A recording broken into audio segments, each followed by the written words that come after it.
All right, well, welcome. It is Tuesday, August 22nd. This is a live session for Management National University, Management 608, Info and Supply Chain Systems. Welcome today. Similar to the other weeks, I'll want to go through the assignment coming up for week 4, because in week 4, it's all about a couple of team assignments and then the elevator pitch, which is based on your teamwork. So we will go through that. And of course, any questions you have along the way or any questions you have coming into tonight, I'd be happy to answer those as well. Before I'm going to go ahead and share my screen. Before I start going through the lesson, there we go. Any questions starting us off today?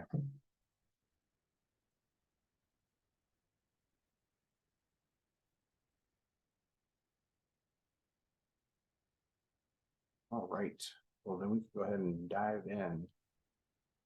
Well, week 4, you're about there, so congratulations on that. When we started the first live session, I mentioned it's going to be a quick catapult to through the 4 weeks, and we're almost there.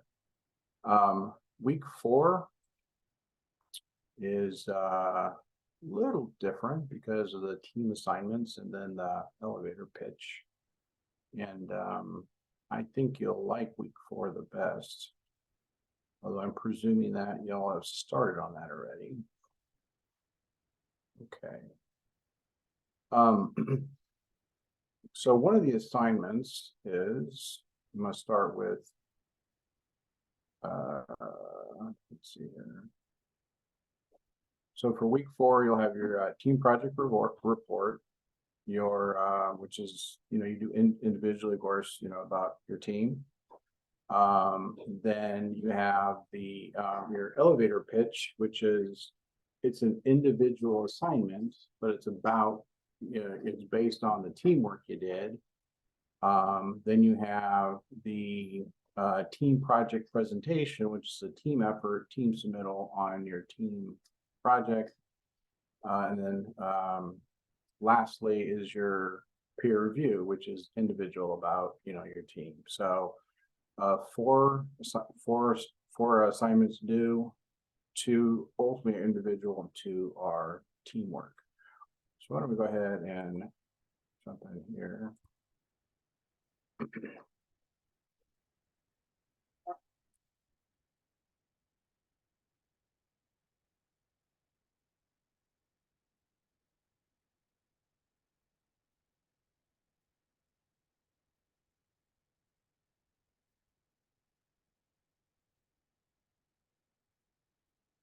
All right, so when you go to the week 14 project report,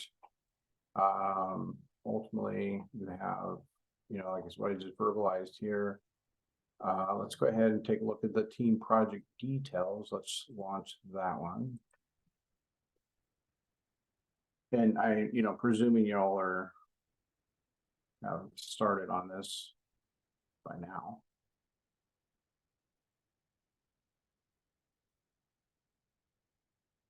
There we go.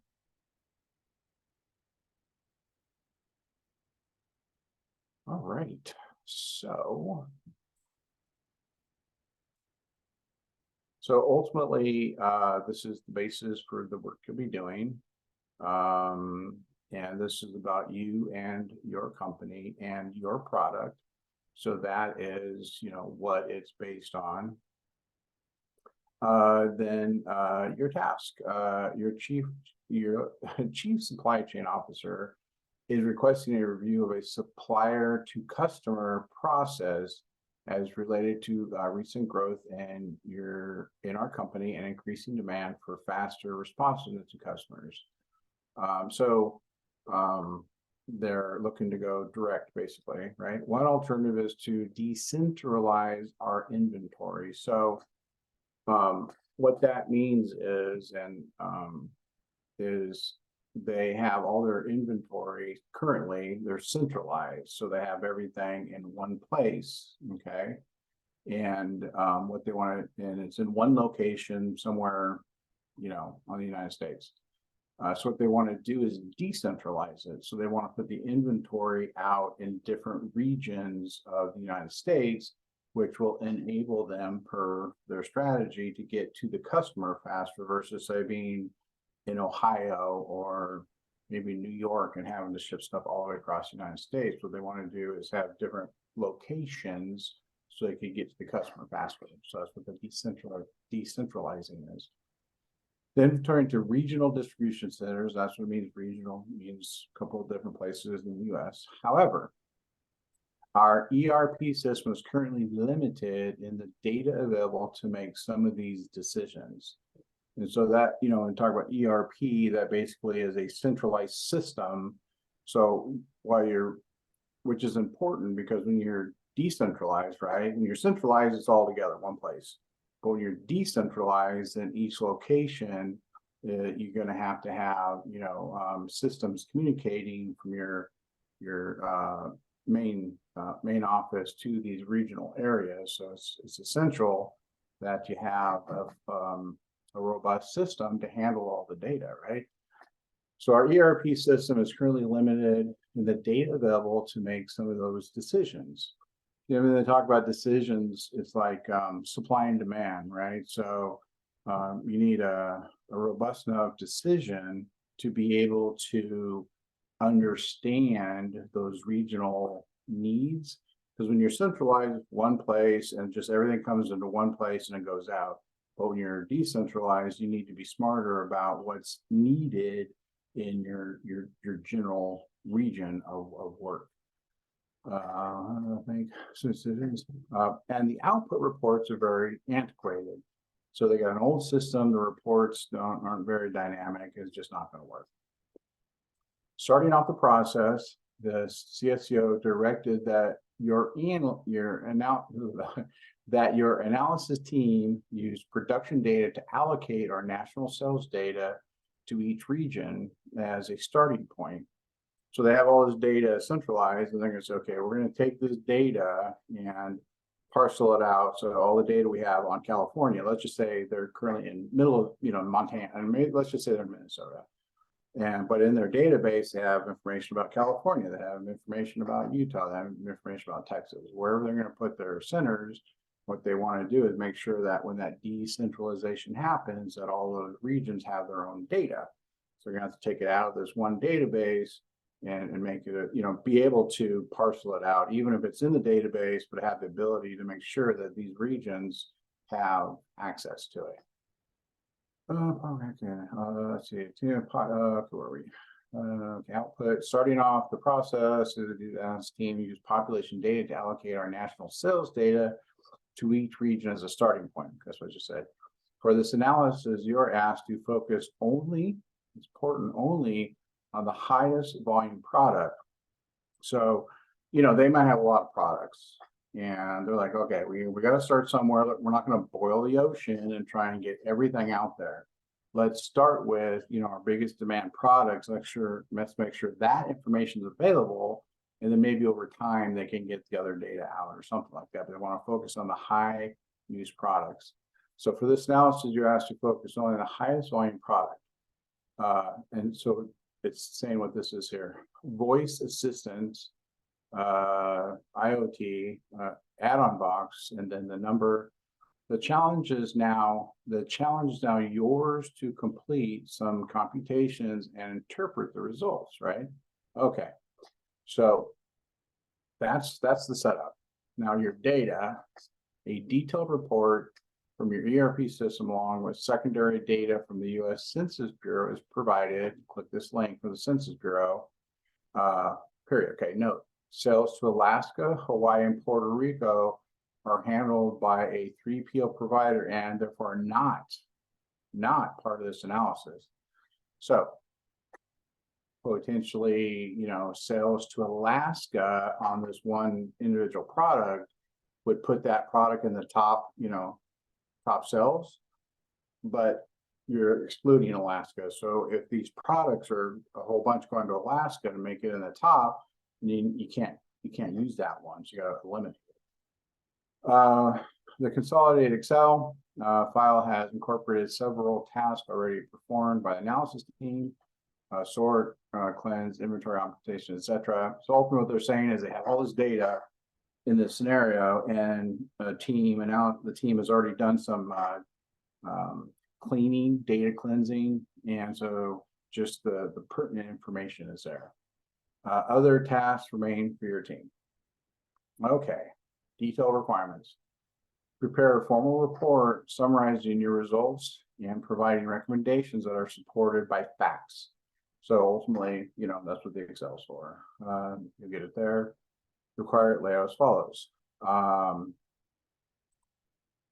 Introduction, describe the purpose of the project, describe the background situation that is necessary to understand the project. So, when it says describe the purpose of the project, remember, you want to think of it as you want it to be sufficient enough so you could give it to anybody, like your neighbor, and they would know what you're talking about. So don't assume anything. Describe the background situation that's necessary to understand the project. Describe the data and source. Overview that follows in the report. So when you think about, so this will be, a full and complete APA formatted paper. So as you can visualize it, because I know you all watched my APA paper, my APA video. So okay, you can have a title page, pertinent information. Your first page after the title page, you're going to have your introduction. You're going to have your page number to the right. You're going to have your title of your paper, and then your introduction. And your introduction for this paper is going to be more robust, okay, than say a normal introduction. Because remember, normal introduction is like one paragraph, it's 3 to 5 sentences.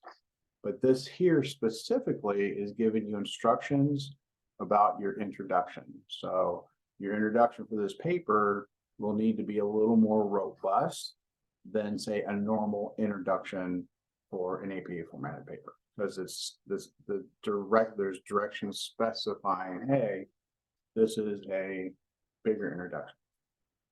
Okay. Management information. Systems supporting cells, rate the quality, describe the roles of the cells data. What other data would you need to make better decisions? I'm just kind of skipping through some of these. And so when you think about your paper, remember in the APA formatting is the use of level 1 headers, right? So it's super important in this paper that you do that. And if you think about it, so you got your title page, then you're going to have your paper title, then this nice robust introduction, and then your first level 1 header right after introduction is going to say management information systems. Management information systems supporting cells. Nice bold, right in the middle of your paper, and then you're going to write about these 3 items here. Okay, so once you finish that, then the next level 1 header is going to look at logistics, and you can say logistics purchasing, and then write about these 3. Logistics inventory, write about these 4, etc., on down. Logistics transportation. So what I'm saying is each one of these basically, because introduction to introduction, but B, C, D, E, F, those are all going to be level 1 headers, bold right in the middle, and then you're going to write about, provide and write about what the requirements are. So when I look at your paper, it should mirror what we see here in the introductions. Your introduction, and then again, management information system supporting cells, write about it. Logistics, purchasing, write about it. So I can see each one, right in the middle, bold, that aligns perfectly to B through F. And then lastly, on your paper, it will say conclusion. So, right, your title page, your robust introduction, and then your paper is going to have B through F as if you think about it, that's the body of your paper. And you won't use the letters, of course. You'll just, use what is adjacent here. Logistics, supply chain, logistics, transportation, and supply chain management. So, again, what's really good about using the APA formatting and the level 1 headers, because you can start your outline already, right? So, you can, put in the first one on down. And then that's even when that's really good too, because when you're working in groups, especially you use the level 1 headers as part of APA formatting, creates a nice outline, and then you can say to your team, all right, I'm taking the first 2, you're taking the second 2, you're taking the third, or whatever, or however you want to dole it out. That's an easy way to assign and track your team and putting your actual paper together and writing it in APA format and aligning it to the requirements. Remember, one of the challenges is I have to read your paper. And if you don't do the level 1 headers and align it to here and just provide one long paragraph, it's not going to go well for you. So doing it this way, I can say, hey, here's a requirement, and oh, look, here's perfect level 1 headers, and I can see exactly what they did. Makes it easier for me to grade, and it makes it a better experience for everybody. All right. Let me report to 10 pages, okay, not including title page. Now, this one here, they threw it in at the end. Okay, so they want an executive summary, so that's, they're saying that in a little bit abstract, so they threw that in at the end. What you'll want to do, and I apologize, then, is your title page. The next page will be an executive summary, okay? That'll be page 2. The executive summary is only on page 2. You can write executive summary, put it in there, and then your third page will actually start the body of your paper that we just talked about. So sorry about that. I wish that was up top.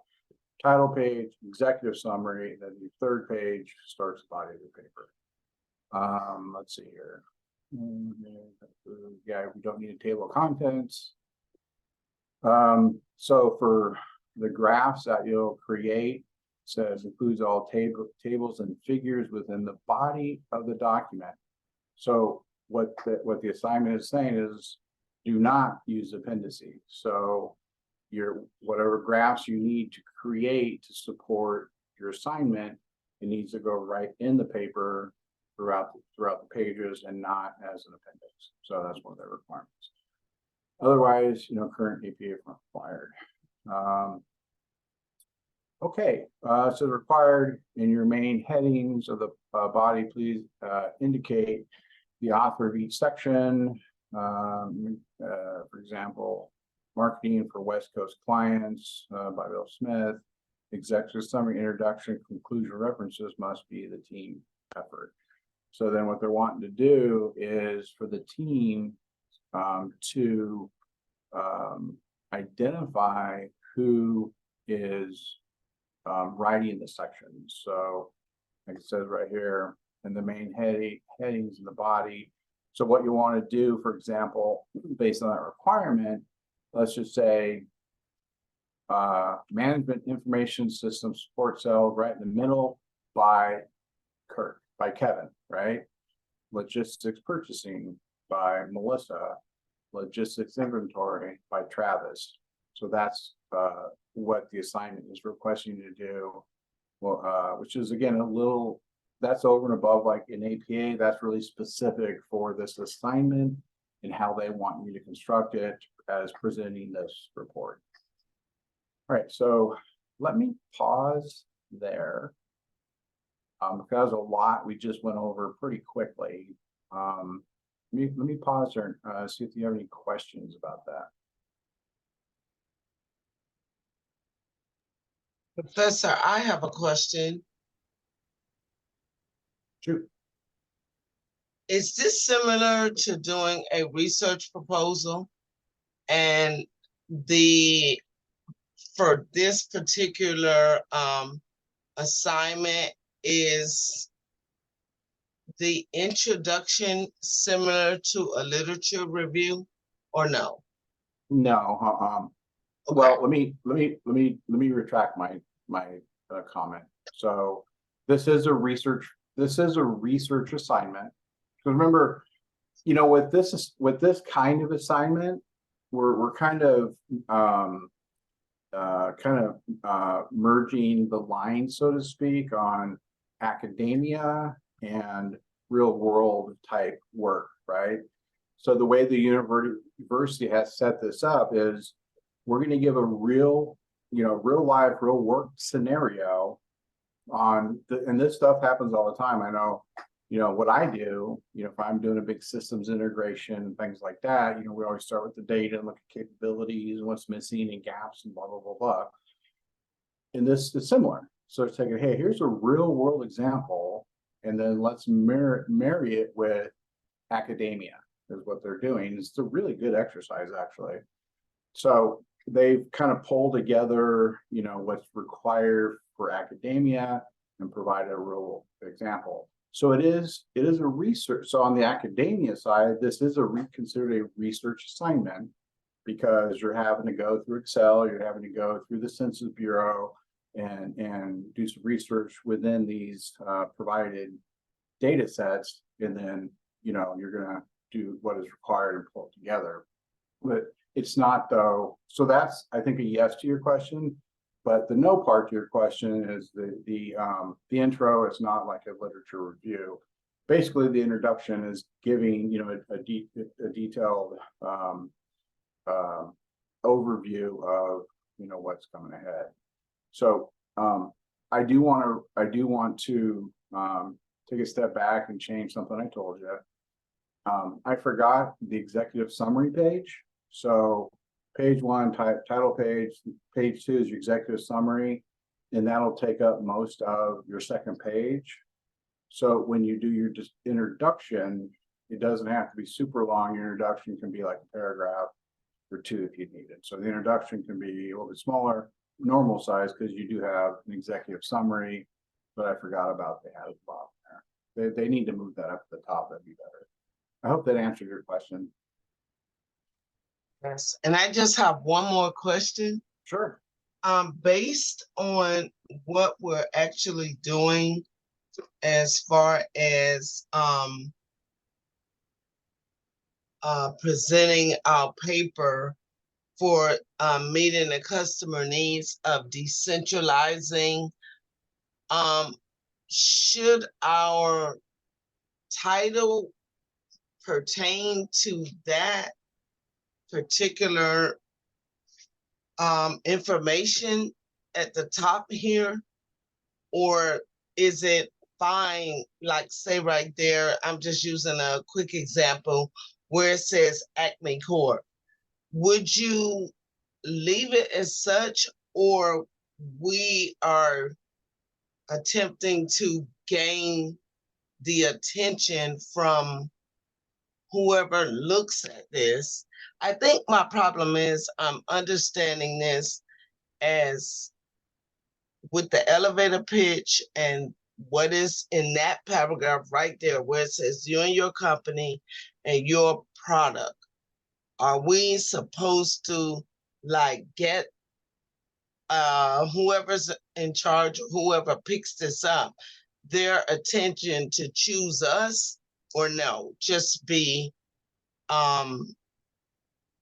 simple, like to say Acme Corp, or where, or I would want, or wanting to say, what, just as an example, whatever your needs are our specialty, and we could provide them, or blah blah blah, or is it supposed to be simple?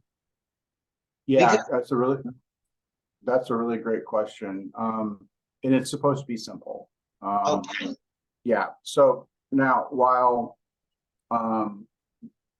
this being a class assignment and there's multiple teams, multiple groups, this is, if you think about it, like you and your group, right, work for Acme Corp.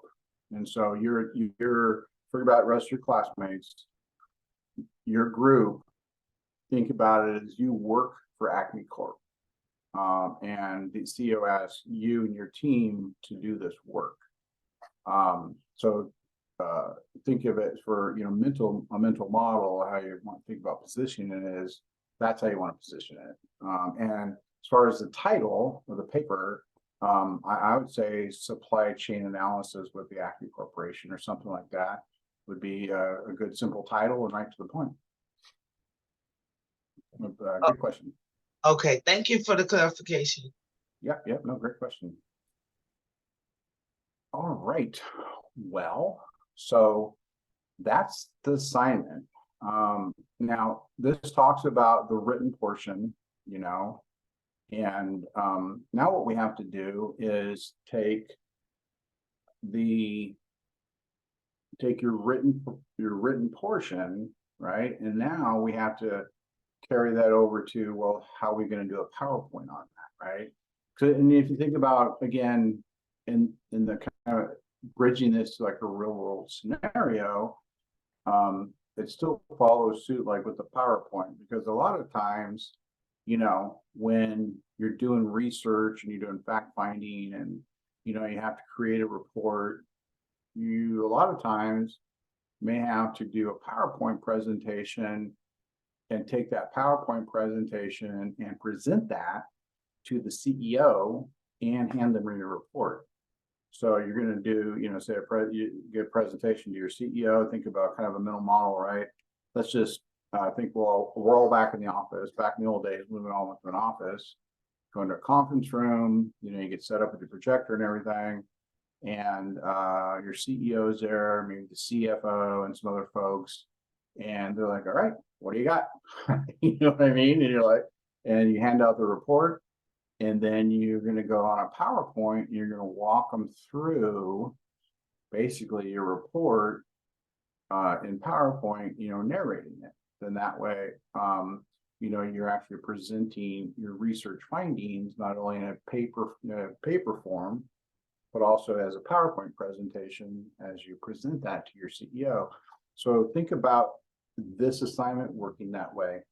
And again, I mean, it's that's very typical in how something like this would go down in a business setting.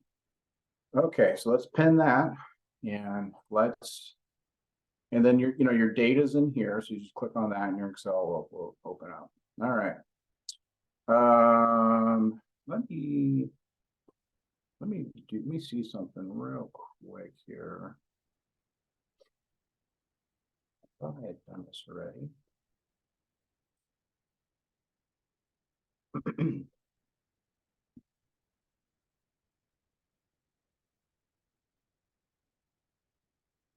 Just a second.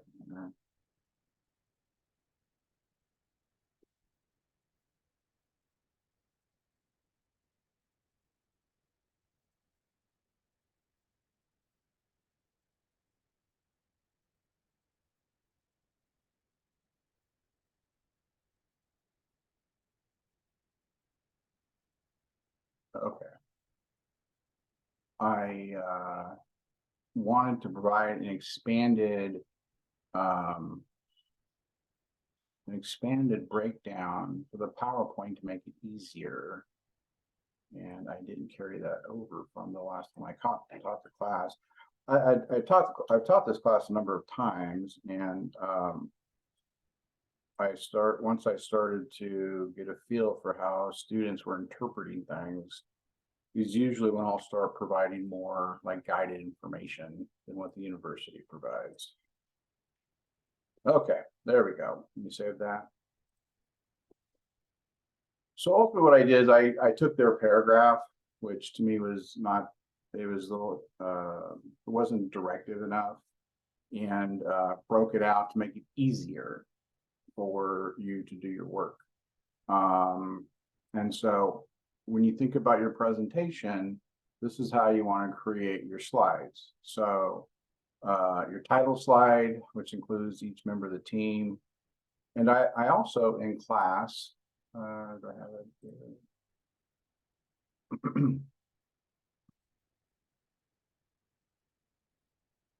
Oh, that's an old one. No, let's see here.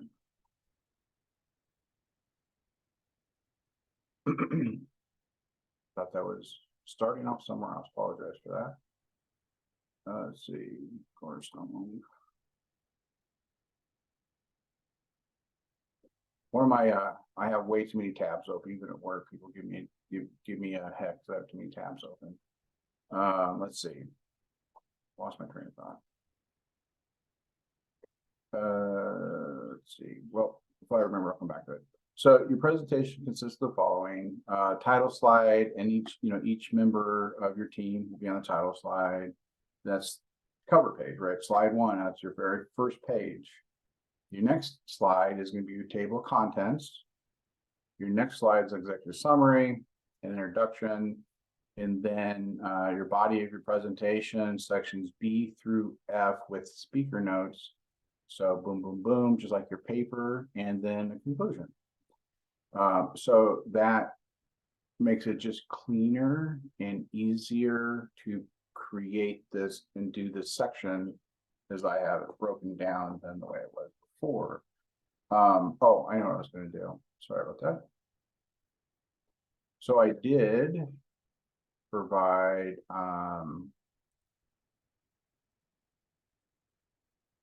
in week 4, I think it is. Created this APA formatting for presentations that I posted here. So I mean, it's just a couple minutes long, and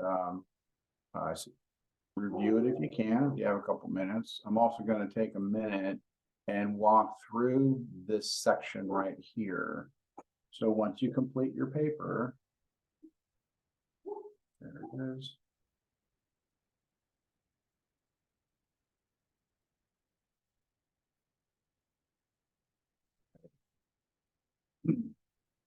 So when we think about, creating a PowerPoint presentation and then aligning that with APA requirements, overall, your PowerPoint presentation. So this slide right here is just a catch-all. So you'll have a cover page, the presentation content, the specific bodies, conclusion, references, etc. So that's just kind of overall, but let's look at the specifics, right? So when you create a PowerPoint, that's your chance, your opportunity to add a little flair, not too much flair, a little flair. And PowerPoint has quite a few templates that you can use. Go up here to design. And you can just click on one of these design templates up here, and that'll give you a little flair, maybe just coloring and stuff like that. Because what you don't want to do is submit a PowerPoint that's just text. That's not the intent. And also, if you think about it, again, in a business setting, you want to have a little color and stuff to it. You want it to look nice.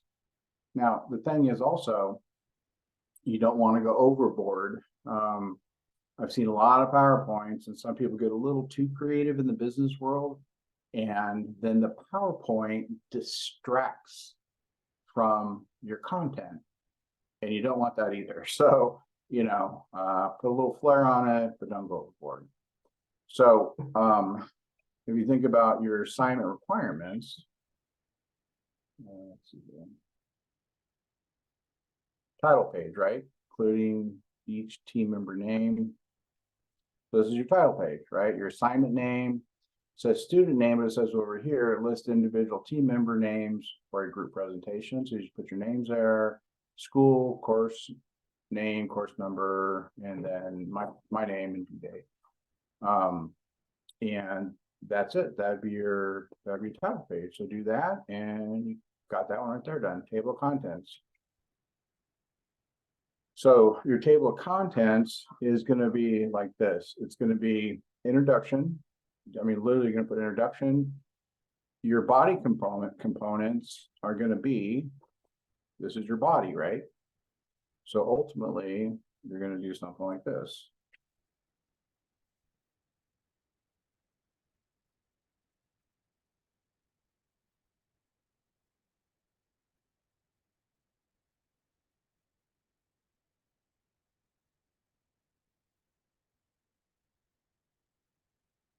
Man, I don't know why it's working so slow.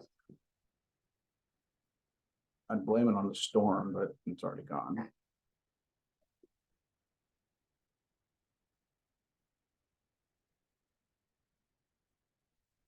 Well, for everything. All right, so let's just move this out of the way. And so let's do this. Oh wait, I'll start with that. Let's do this.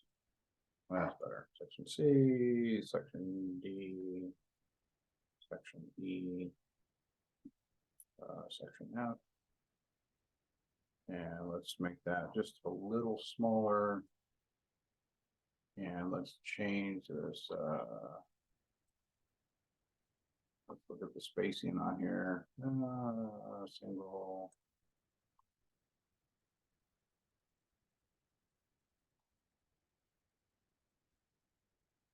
There you go. So that's, you're gonna look like that, right? So introduction, body components, and you're gonna put this in here, which I give to you. Very simple to copy and paste right there. Conclusion and references. And that's basically, this is what your table of contents is gonna look like, just like that. Any questions about that? And I'll take silence as a no to keep on moving. And then, okay, there's your table of contents, and then your introduction, right? So write your introduction paragraph, no bullets. Now, PowerPoints are typically bullets, and I'll hit on that in a second, but for your introduction and conclusion, that's a paragraph. And it's basically the paragraph you write for your paper. It's 3 to 5 sentences. Just copy and paste it in here. Your introduction's done. All right. Now the body. Okay. Now you'll have one slide for each of your body components. So how many body component slides are you going to have? 1, 2, 3, 4, 5, right? So once you put this in here, then simply copy. And your first one here, paste it in there. And there you go. There's the title for your first body section. And then to make it easier on yourself, just right click and you can duplicate it and then go back. And I won't do each one because I get the hang of it. Go back and copy, paste, and there you go. There's your second slide, and so on and so forth. So again, you'll have 1, 2, 3, 4, 5 slides. That makes the body of your presentation. And then we're home free after that, right? And you've already done all the research. You've already written it all. And then after your body is going to be your conclusion. And again, it's just like your introduction. It's basically the conclusion you wrote for your paper. Just copy and paste it in here. There's going to be 3 to 5 sentences and you're done. You may have references. I don't know. You should always have references, you know, like for example, even back to your paper, like you're going to have, you're going to use the census data, and then you're going to use the data from the Excel sheet. So now when you think about like, again, we were talking about real world or business world, because we're in the real world here in class too, believe me. So the business world and academia, right? So the reports that I do a lot of executive reports that has data in it, and I get the data from, you know, teams that pull that within the company. So what I always do is I put a little footnote on there to say, you know, data from, you know, XYZ department 1, 2, 3, something like that, right? For a couple of reasons. One, I can't remember where all the data comes from. I'm not that smart. And for two, it's kind of a little bit of a CYA, right? Because you're taking somebody's data and you're going to do something with it and put it on a slide and give it to an executive. So what happens if the data you get is wrong? Well, what you do with it will be wrong, and what you put on the presentation will be wrong. And the executives are pretty smart. They'll probably figure it out and say, that don't look right. And it's going to say right on the slide right there, data from XYZ report. So you always want to, as a good standard of practice, just even if it's a little footnote on each page, say where your data comes from. It's actually pretty important. And then your reference slide. And now you do have to do speaker notes, okay? So speaker notes will start on with your body, your first body page. You don't need speaker notes for your title page. You don't need speaker notes for your table of contents. You don't need speaker notes for your introduction because that's an introduction. There's really nothing to note. Now let's take a minute and talk about your body slides, right? Where's my format in here? There we go. What are you going to do with your body slides? How many body slides are there? 1, 2, 3, 4, 5.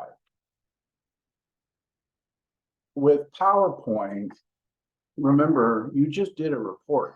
You have all the data, all the detail, all the written information.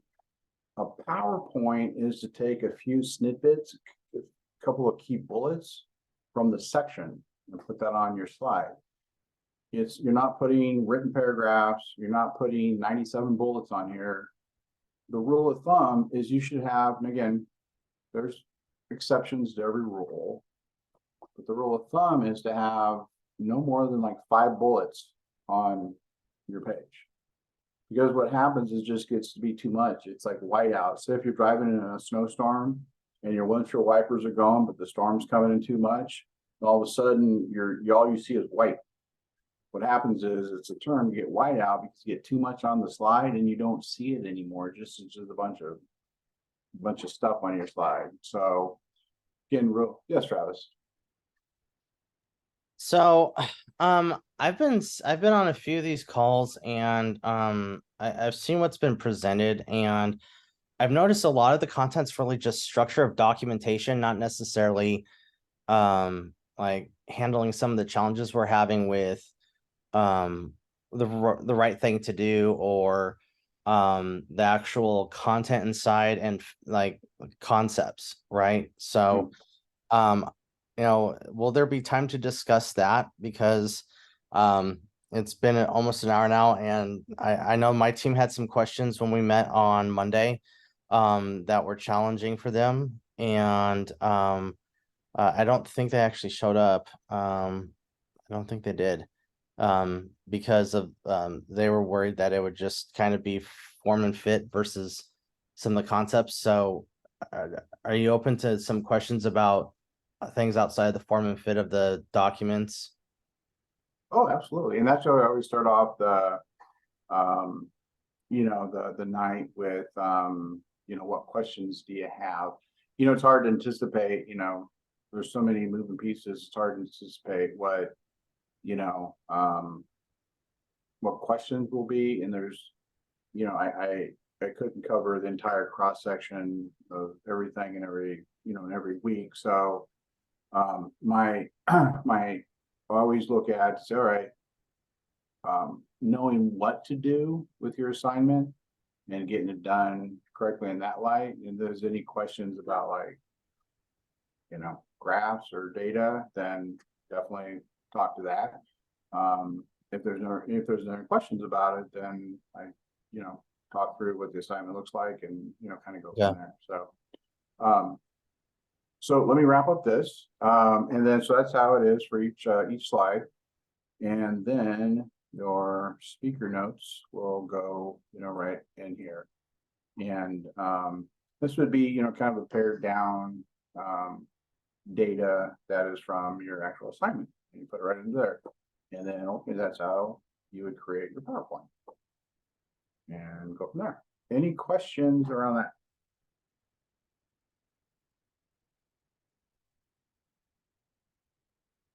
All right. And then let's save this.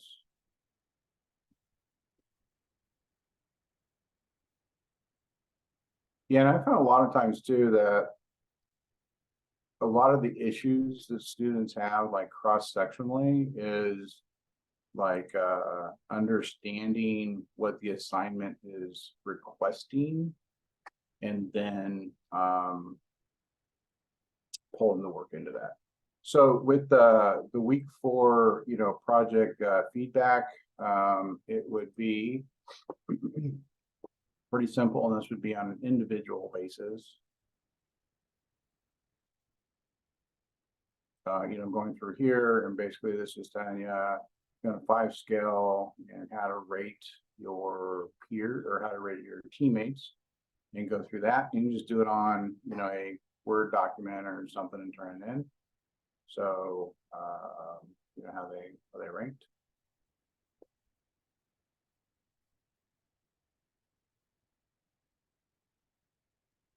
And then lastly, let's take a look at the elevator pitch. And then, Travis, get to your question. Thanks. I have a few, so. Yeah, sounds good.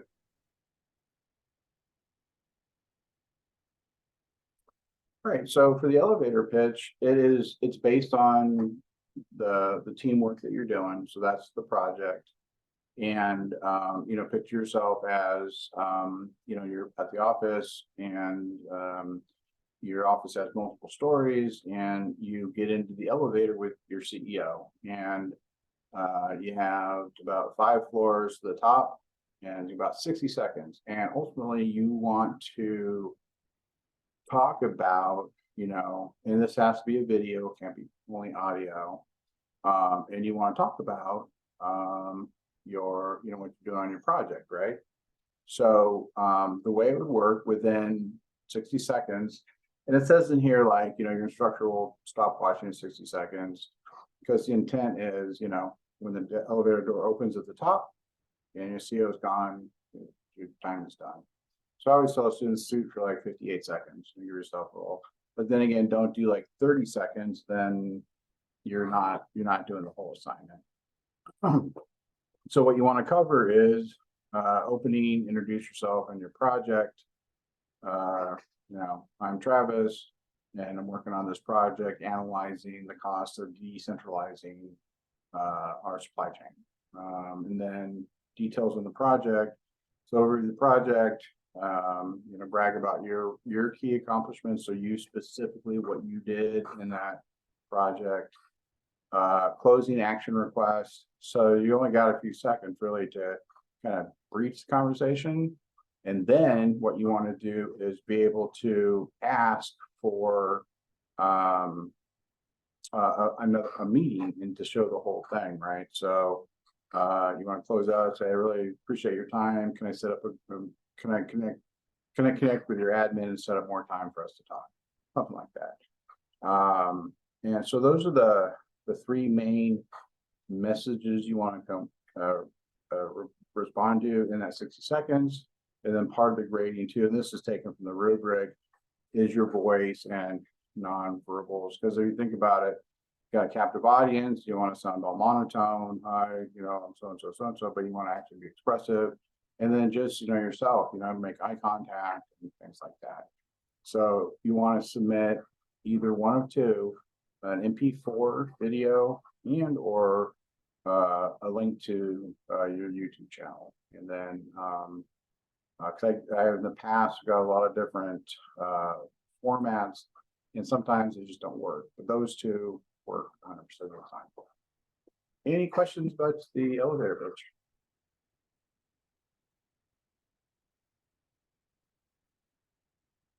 Oh. All right. Travis, what questions do you have? All right. So question number 1 ties to the data file that we're putting together in the spreadsheet. And there were some questions about specificity on the sales data. So for example, we put in information to calculate the EOQ and the ROP, right? And when you do the mathematics, right, it has the orders on the right side, and it's coming out as non-whole numbers, right? So is that okay to leave as is, or would we get knocked down for if we round it up or down? Because it is what it is, right? And you know, I'm not sure how you would ship like a 0.2 of an order if it doesn't equal like a whole unit, right? You can't like cut a voice IoT device in half and ship it out, right? So Exactly. So what you'll always want to do in that case, and just so I'm going to give you a couple answers. One, you're right. You're only going to ship a whole number, a whole unit. When you're doing any sort of calculations, let the calculations run out as many numbers as it wants. And then when you get to, the cell that says, well, how many units are you going to send? Then just round it to a unit, right? 7 or 6 or 5, whatever it is. Don't say, 4.2777. okay, It won't be wrong. And so my other part of the answer is I would not mark anybody down for leaving it unrounded. I mean, in the real world, in the business world, yeah, you want to do a whole unit because, like you said, you can't ship a 0.2. For these class exercises, I look at the work that's done, and even if it's, like say if the answer is just hypothetically speaking, if the answer is 7, and you have 6 or 8, I'm not going to mark you down because I look at your work. It's like, yeah, they did the work, they were on the right track. Off 1 or so is I'm not going to mark that down. okay. The next question I had is on the modes. There was some work that was done on the service matrix, and our team spent a significant amount of time on this because you could get different answers depending upon how deep you go, right? I'll give you an example for just one item because there's different modes of transportation, right? So with rail, right? There was a point where it was considered to be like highly flexible, and I came back and said, hey, rail's not really flexible because you have literally laid down tracks that have been put in the ground for decades, right? And to switch tracks and move things around when there's schedules and so forth with that much mass and that kind of transport, it's pretty complex to do. Whereas with planes, they could just say, hey, update, the travel system, update, the manifest, and they can ship a plane somewhere else really quickly, right? So how deep are you looking at the answers for this? Because I could argue in many of these things that, the fixed costs, for example, could be argued significantly, right? So how deep do you want us to go? Because if we were to like bleed out every single cell and the calculus that we did for each one to explain it and possibilities of explaining it, the paper would be massive, right? So what are you looking for in this? Because it seems that you could play some of these in different ways. It's a great question, and that's real fun about this. You can really dig deep and put a bunch of variabilities and whole types of really cool stuff. When I was creating my dissertation and doing research, you could go a mile off track, Yeah. but the goal is to finish the dissertation. You know what I mean? Same here. It's, and if you look at the context of it's, you got a week with a team and you got to get it done. So, it's just a reasonable degree of research leading to a reasonable hypothesis, leading to your reasonable recommendation. So for the assignment, you don't need to go deep at all. Again, just a reasonable amount of research, get to a reasonable hypothesis and conclusion, and you're good to go.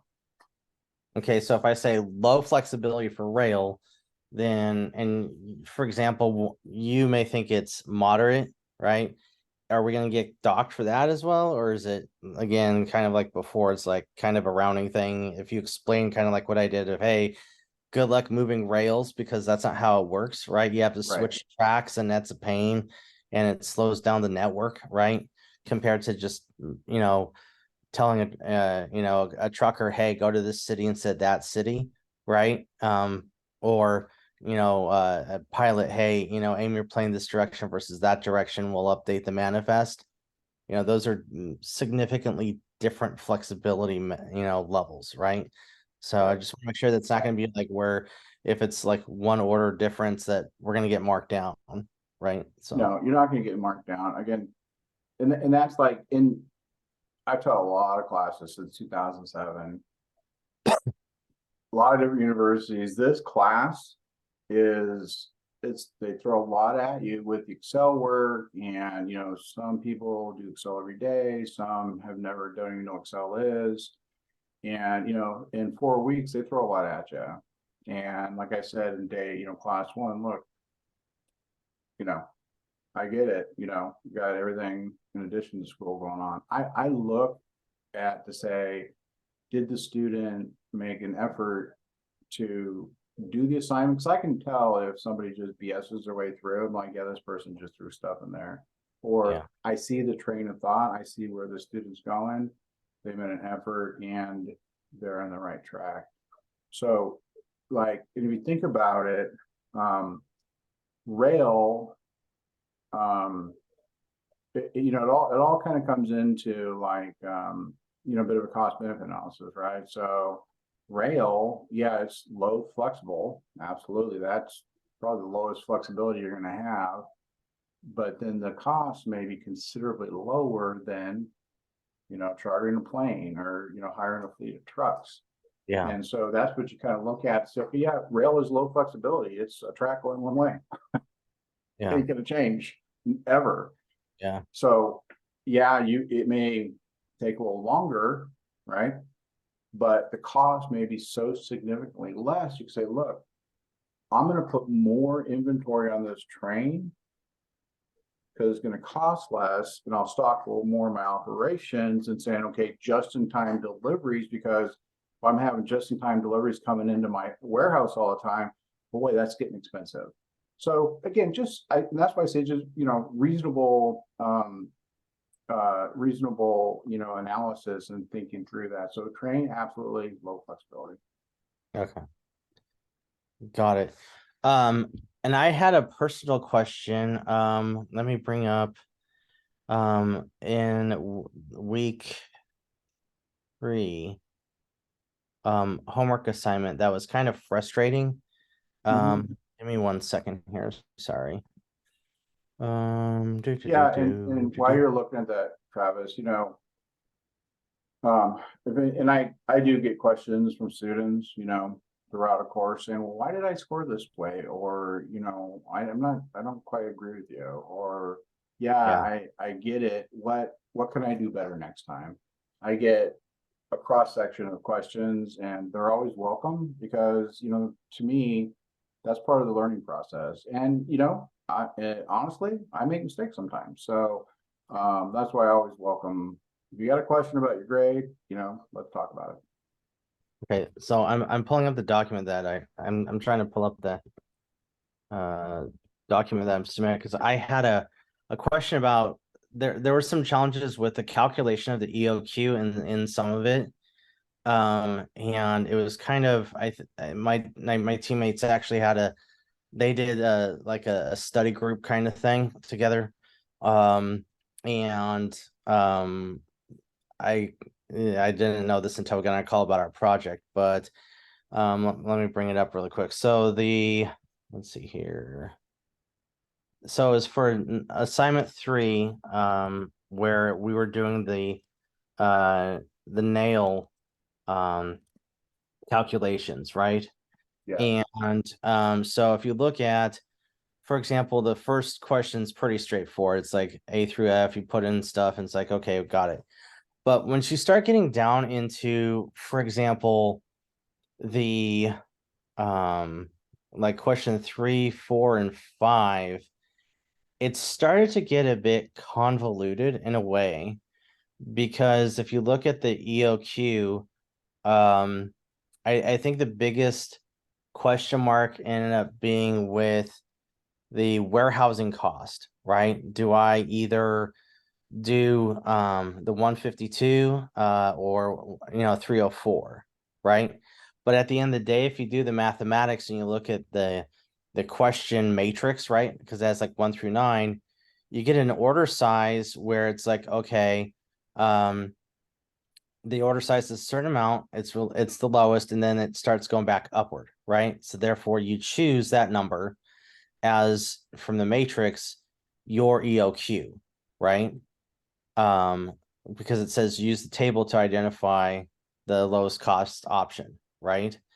So I guess the question is that were we supposed to use the table for that to determine the right size of the EOQ, or for all of those we're supposed to the answer calculated out with the EOQ formula?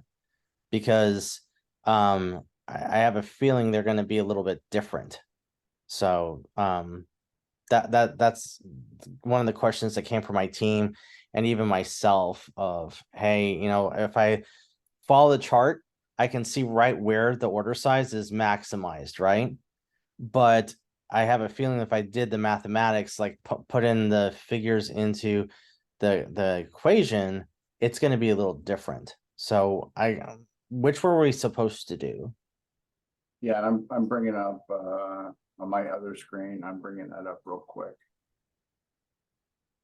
Because I don't remember off the top of my head.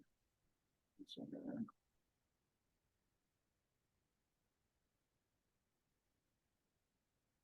It's loading. Somebody had a question in the chat. Maybe it's,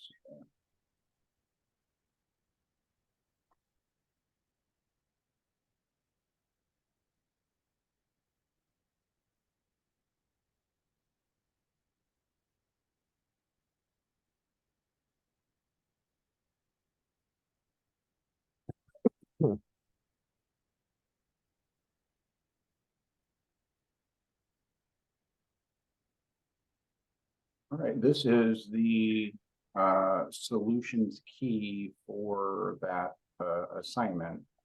And are you talking about this table right here?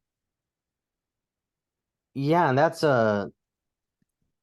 that seems to be a different number than what's provided, because if you look in the spreadsheet, for example, it updated, I think it was 150. Let me bring up the 152, whatever it was. text file.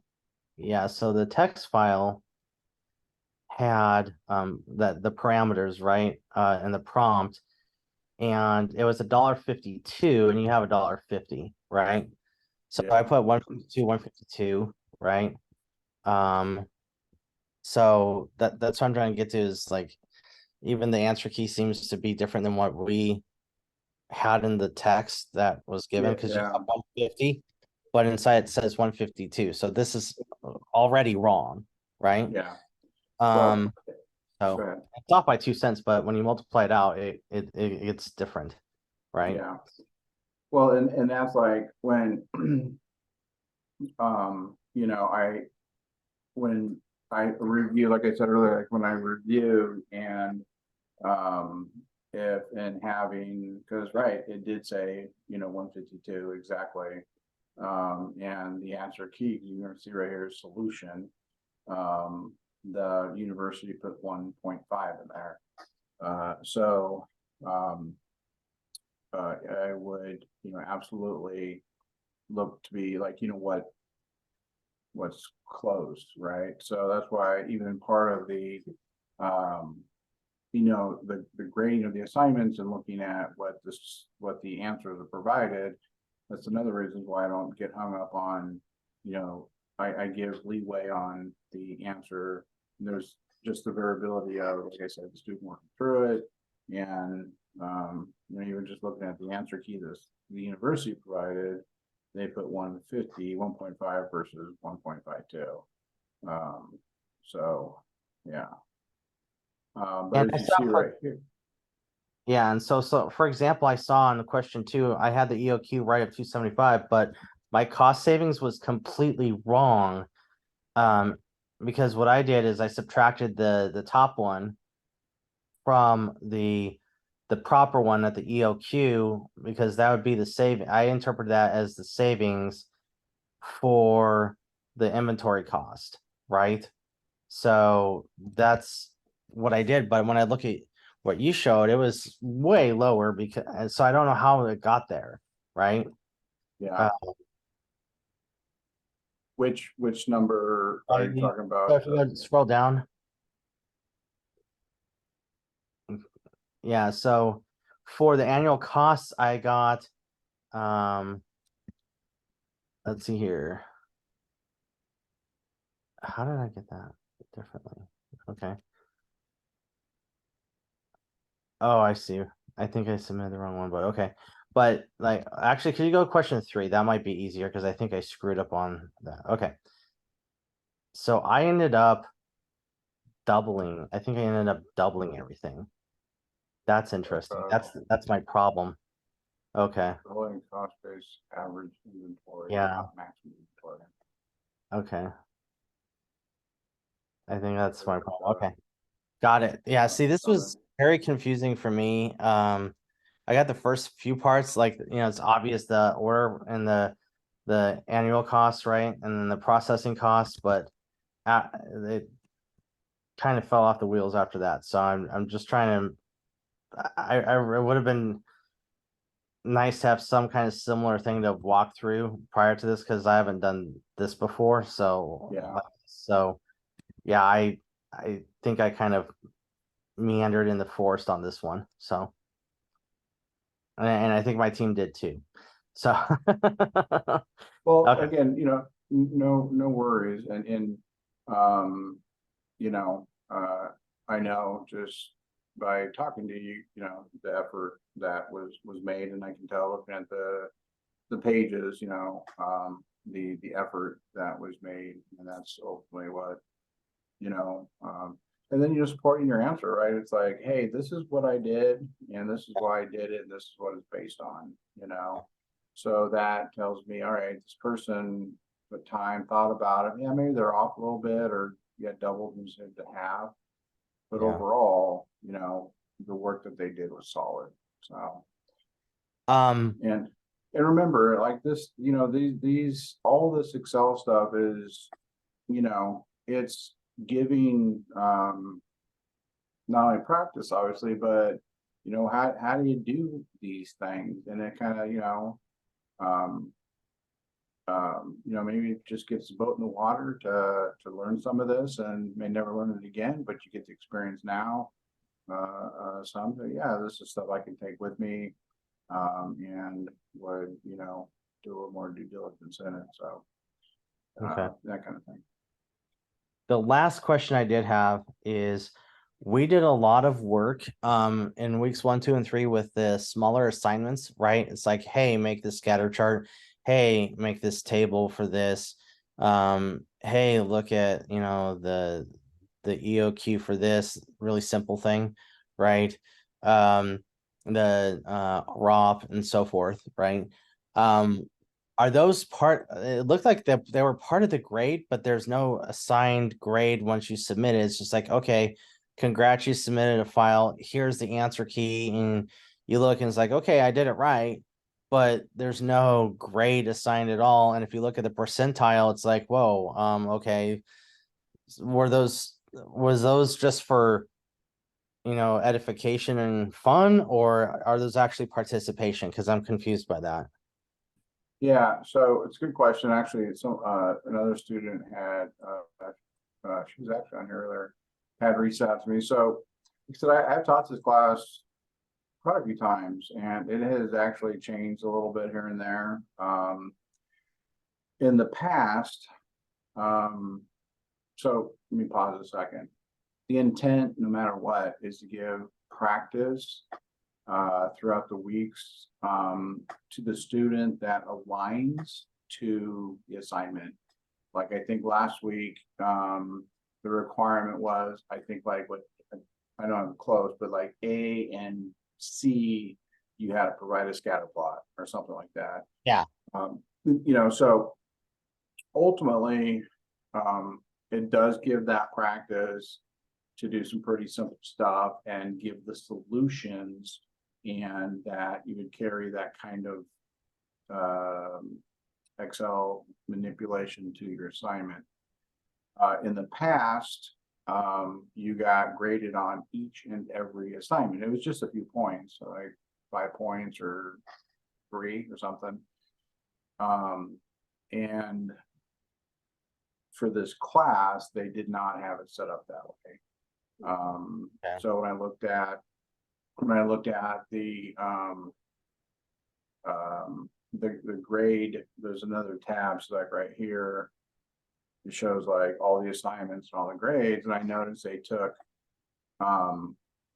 the individual, like for each practice one, those individual few points, they took that out. And they did put in this participation grade of like 5 points per week. And I didn't notice that they changed that. I thought they just took the points out, thinking, okay, well, it's just for practice. So what I did was, because I didn't announce that to the class in, you know, week 1, that's saying do all these points, do all this work, it then equates to your participation points for the week. They've never done that, and I was not alerted to that change. So I missed that coming into the class, and so I didn't want you know, it was too late to go back and say, oh yeah, by the way, if you do this, you get these points. It was too late for me to do that, because what it looked like to me, looking at all the grades and all the practice ones were taken out, I'm like, okay, well, technically they're practice, I guess we're not giving points to them anymore. So yeah. Well, and if you look at like, I'm looking at the syllabus right now, and it has the discussions, which is like, that's, you know, goes without saying. But then the assignments, it has the 3 assignments of, you know, 26, right, each versus 20. And then it has the final project components, right, which is kind of, you know, given as well. And it has quizzes, 12 at 5 points, which is 20%.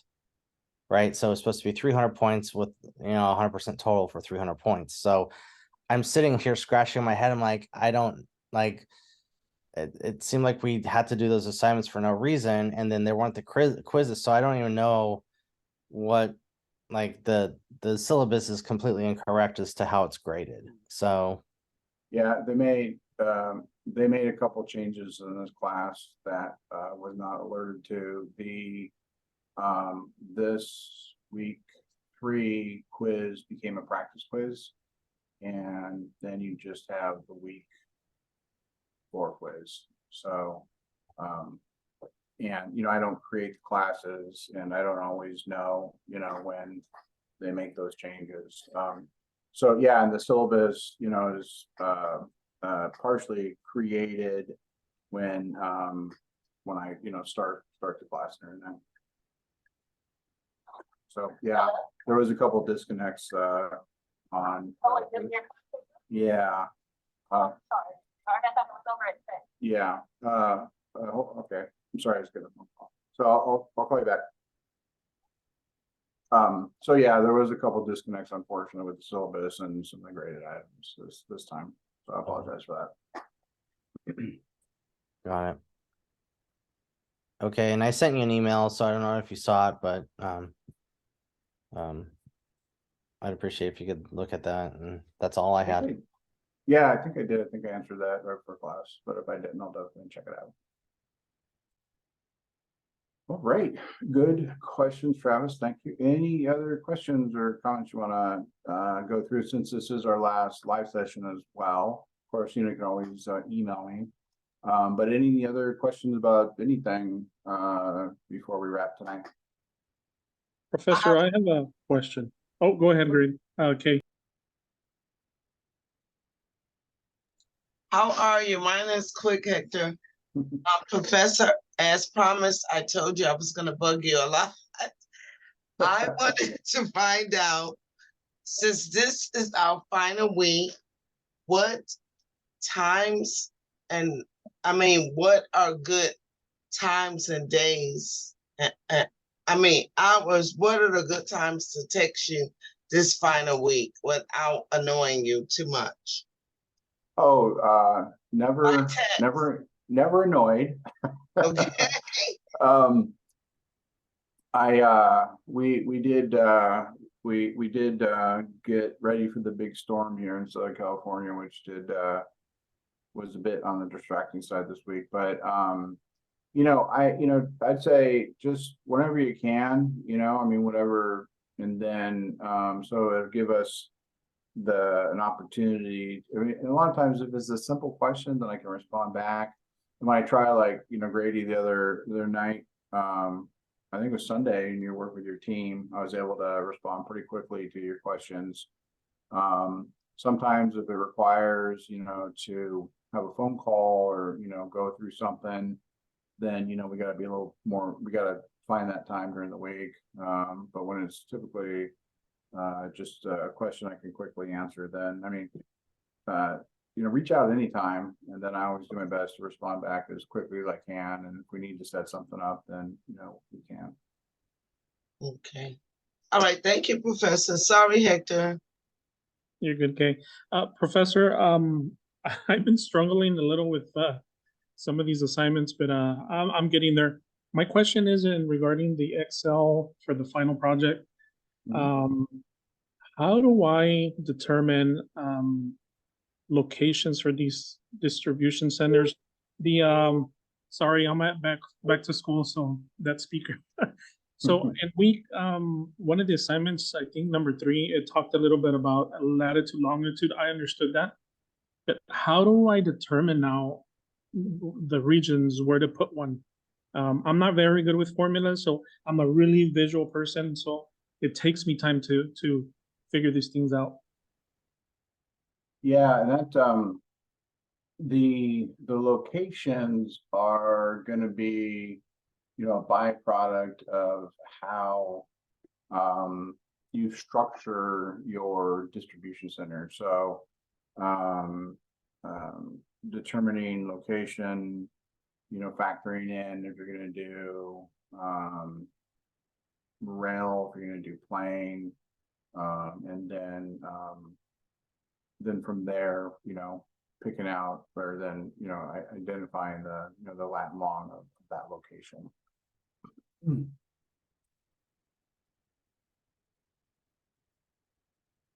I did have a question about lat and long really quick. We did that gravity thing, as it's called in the the video that comes with the homework that you do. And we got a location, right? I won't say it because that's kind of spoilers. But when you look at the location, it's not a major location, like the big word location, not a metropolis or anything.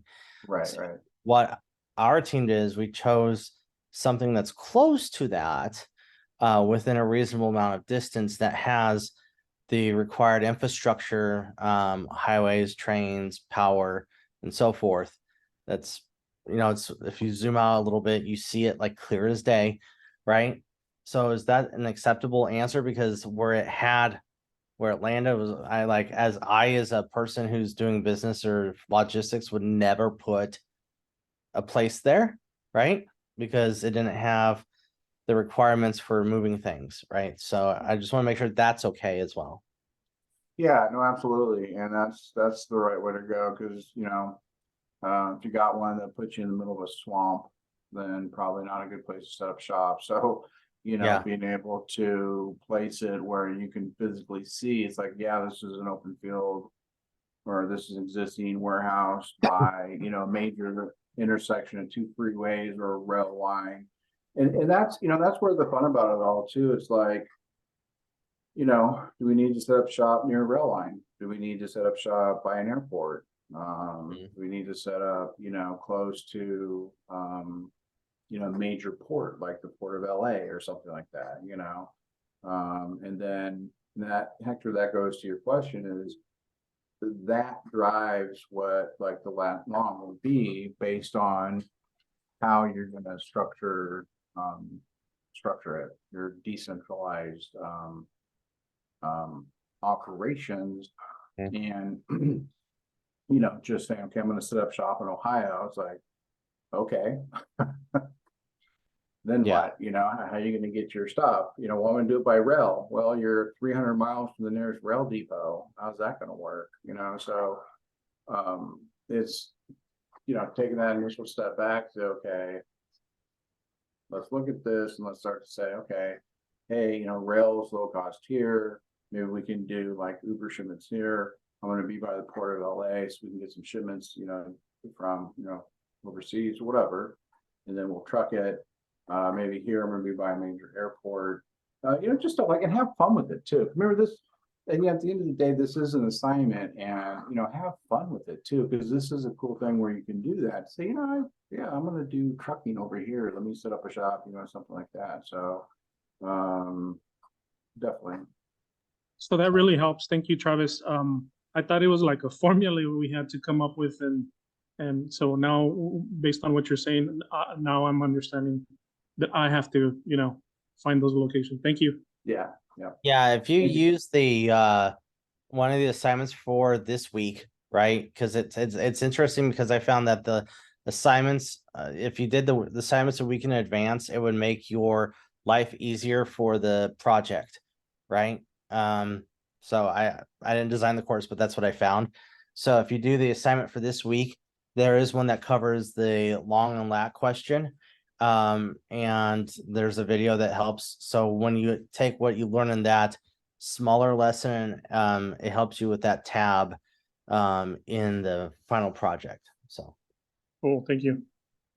Exactly. And that's, like in week one, we came to the live session was, like with the information provided, in class, and then, we talk about here, of course, your peers, the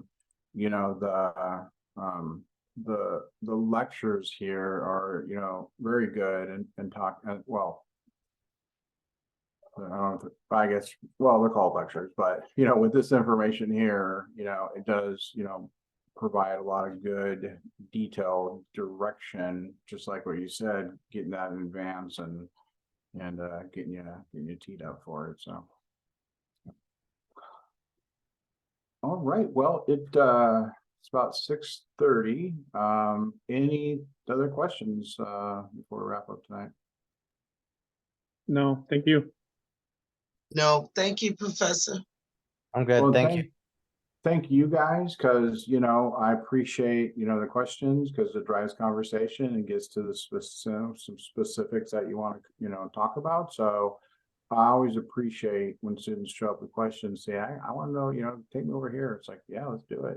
So thank you guys for bringing your questions to the conversation. And again, if you need something during the week, you know how to find me, and definitely we'll get back to you ASAP. So thank you all so much. Have a great evening and a good week, and we'll talk to you later. Thanks, everybody. You too. Thank you. Thank you.